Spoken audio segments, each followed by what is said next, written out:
That is Ray's comments. It's Jeff at WGSO.com. Jeff at WGSO.com. John writes in, Jeff, we got a situation here where Al Sharpton can get away with whatever he wants. His best friend is Obama. He's been there 82 times. Yes, he has. Yes, he has, and that is the amazing thing. All right, let's get back to our special guest, Steve Sabludowsky at Bayoubuzz.com. And Steve, got all kind of folks who want to chime in. Let's go to the phone calls at 504-556-9696. Pete joins us in Algiers. Hey, Pete, how are you, sir? Good morning. Good morning, Jeff. Enjoying this discussion. You know, I wish Steve could have been with me the other day. I was walking in my neighborhood, and there's a black gentleman who cuts grass. He's kind of an elderly gentleman. I always talk to him. He's such a nice man. And he was telling me how the other day he drove his truck back home, put his truck behind a locked gate, and when he got up the next morning, all his tools were stolen. He said, I wish the police could do something about stuff like that. You know, he said, when I go home at night, I want to get home before dark because I'm afraid. Now, you know, Steve, you can say all you want about how we have to talk about what happened in the old days. But I'm telling you, as a people who talks to people, as a person who talks to people, there are more people afraid in their own neighborhoods and wish that these police would do more to help them than what they're doing. It's just not fair that these people, these thugs, these people who make money off of throwing this stuff up and keeping it going, it's just not fair that these old people are afraid because of it. It's just not fair. And, you know, I'll bet if you could get a census together and count people, there'd be 85% on the side of the police. The only people who are against the police are the thugs and the people that make money keeping us apart, and the people that stay in power. And Steve, if you think you're helping them or helping us, you're not, my boy. And I want to hear what you have to say about that. Good morning, Pete, and Merry Christmas to you. I don't know where you're coming off. I really don't. I mean, let's just look at. Coming off, I can hear it in your voice what you're saying. You are not out there with the real people, I don't think. I think you are well-intentioned. I think you're a gentleman, but I think you don't even listen to reason. Here, Jeff is telling you what this man has said. First, you say, "Oh, I don't know what he said." Well, I didn't know what he said. Yeah. And then you still can't come up with any kind of reasonable explanation that these people are doing wrong by inflaming this situation. Aren't you doing that? No, I'm not. No. If you listen, Jeff, all right, Steve, go ahead. Pete, let him give you a response, and I'll come back to you, Pete. Go ahead, Steve. Thank you. First of all, what I said in terms of the slavery and the civil rights movement, etc., and Jim Crow, what I said was, I think you have to look at that. I think that has an impact and has impacted what we have today. Just like Jeff, you say that it was the laws that followed, the civil rights movement and so on. I think there's a causal relationship. However, I likewise said that everybody has got to take responsibility for themselves in every respect. So, just to just say that didn't exist before and take responsibility, is that what we do? Or wait, let me finish. Or do we acknowledge that it existed? However, we say that people have to be better. Okay, because of that, and that is what I'm saying. Now that's on that issue that he raised, that Peter raised. The other issue about Farrakhan and Sharpton, again, I don't watch Farrakhan. I'm sorry, I did not hear what he had said. I read, what he said a few minutes ago. I find it offensive. Do I believe that what he or Sharpton said incited this killing? I don't know. Am I going to bring these people to jail because of what they said?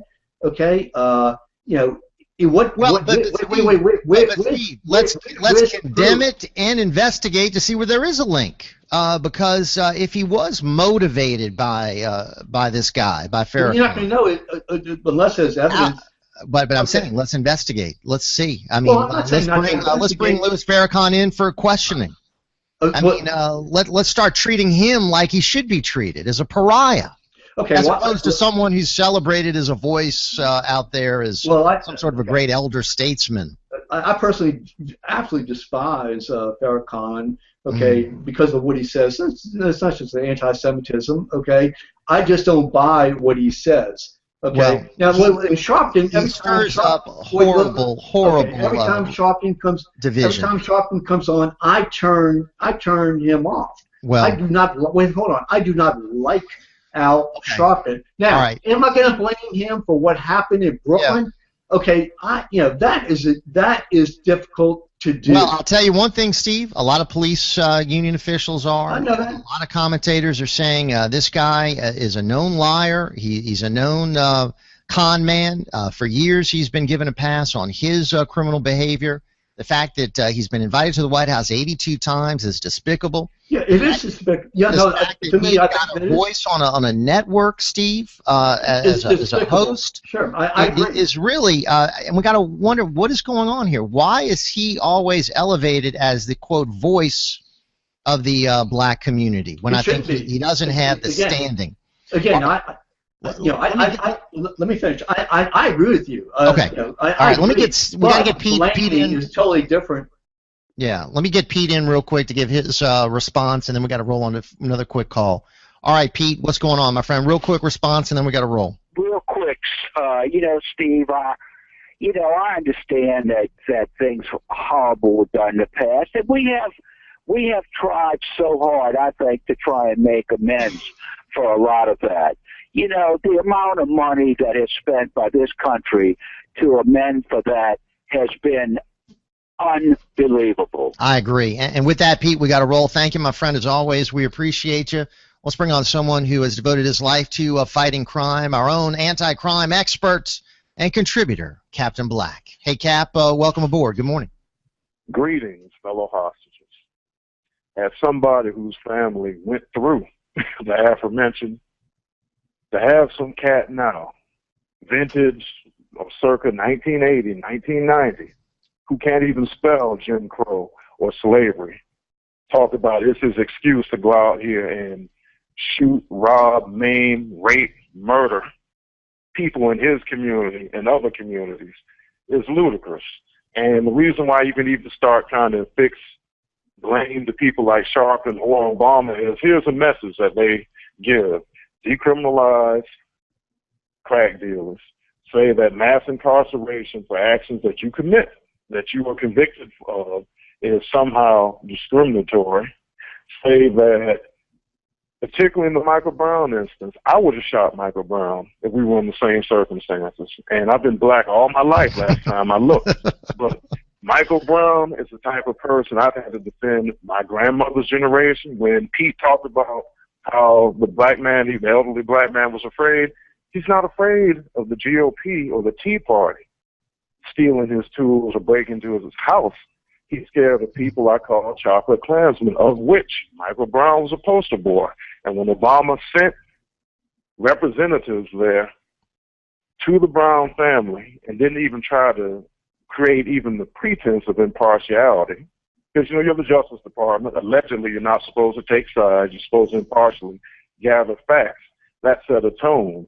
When they burned down mostly minority-owned businesses, incidentally, in Ferguson and a neighboring community, you had a Democratic governor who refused to let the National Guard engage. And incidentally, when white libertarians were talking about police militarization, you do realize that there's very strong evidence that Michael Brown was a member of the Blood Street Gang.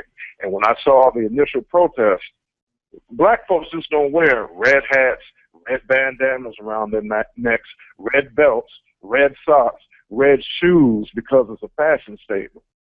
We need to be very honest that violent crime has taken on the pretext of being, quote, civil rights activism in the eyes of our so-called leadership. And that's just God's honest truth. Thank you, my friend. As always, Cap, always appreciate your call and what you're doing, your contributions. We got a minute left. I want to give it to Kevin in Metairie. Kevin, welcome aboard, sir. Hey, good morning. Merry Christmas, Happy New Year, and all that good stuff, fellas. Enjoying the show. Thank you.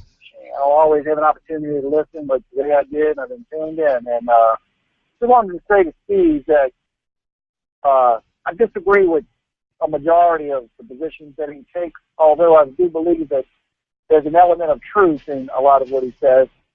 For instance, there is a problem in this country with the over-militarization of police and police brutality. However, Ferguson and what happened in New York, I do not believe either of those cases was such. All right, my friend. Hey, Kevin, thank you. Steve, we're up against the clock. Jeff, can I just quick words, 10 seconds. Sure, thank you. Number one, I think that what happened in Ferguson was horrible. It never should have happened in terms of the riots. If there was an inference that I agree with that, absolutely not. All right, my friend. I have a lot of respect for the Thank you, Steve. Appreciate it. And, of course, one more segment coming your way. We'll be right back.